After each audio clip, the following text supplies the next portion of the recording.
Here are all the tools that I will be using on blouses. First, I want to show you the measuring tool for measuring the body. This measuring tape, if you look at it, on one side it starts with the 1 and the other side starts with the 60. I really like this one because it's so versatile.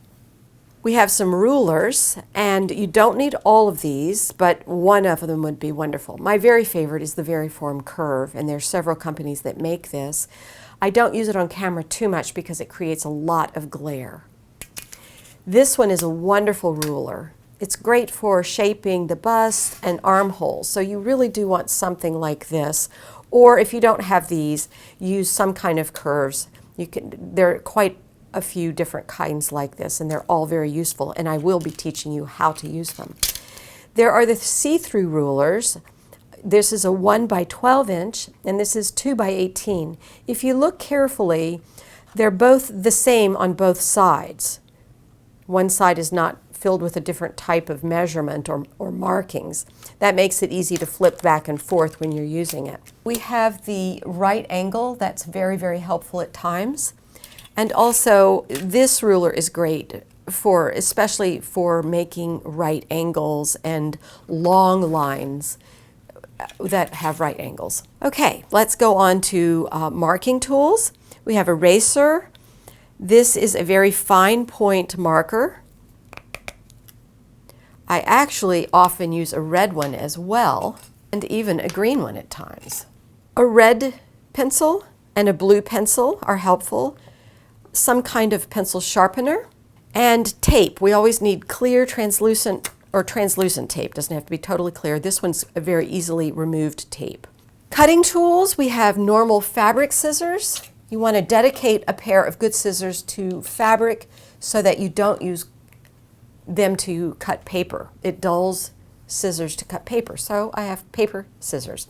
I also have clippers that I use at the sewing machine. You don't have to have clippers, but they're nice because they don't take as much time to pick up as the scissors do, and also it's easy to drop scissors when you're working at the sewing machine.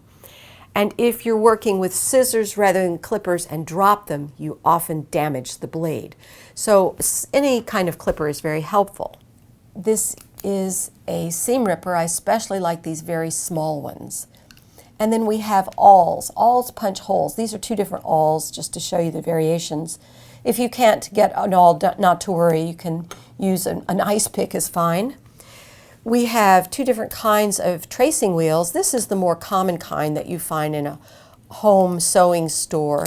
This is a professional tracing wheel, which I absolutely love. But if you can't find one, this is good enough. Straight pins.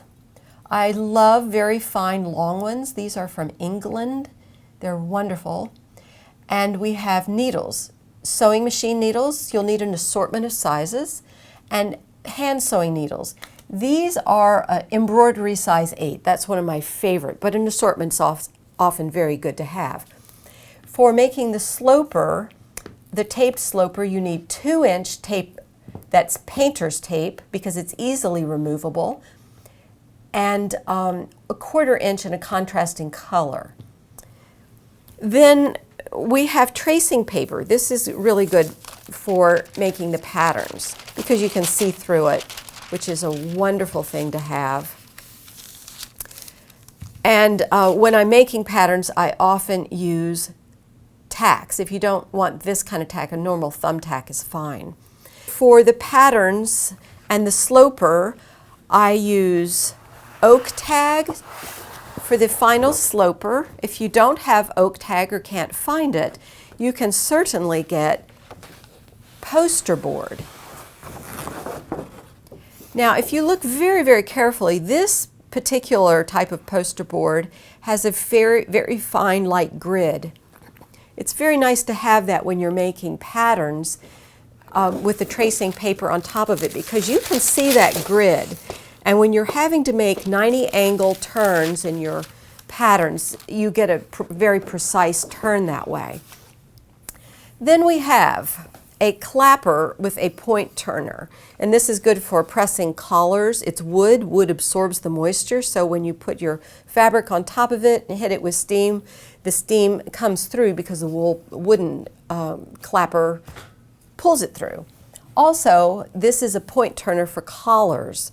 I absolutely love this one. It's wood, but you can get plastic ones as well. Then we have a beautiful, you can get any kind you want. This happens to be a very good one. A ham. Hams usually are smaller. I had this one custom made. The cotton side is for pressing cottons and linens, and this side, wool, is for pressing silks and wool. Also, if you can get a sleeve roll, that would be wonderful so that you don't press creases in pants and sleeves. This again was custom made, but you can usually buy some that are about 12 inches long from the suppliers of notions. Now let's look at this, called Homosote. You can get it at the lumber yard. It comes in a big sheet that's about $25, $26. It's 4 by 8 feet, and I had it cut. It's great for tacking the paper down when you're making patterns. However, if you don't have it, you can just use weights, or you could even use cork board.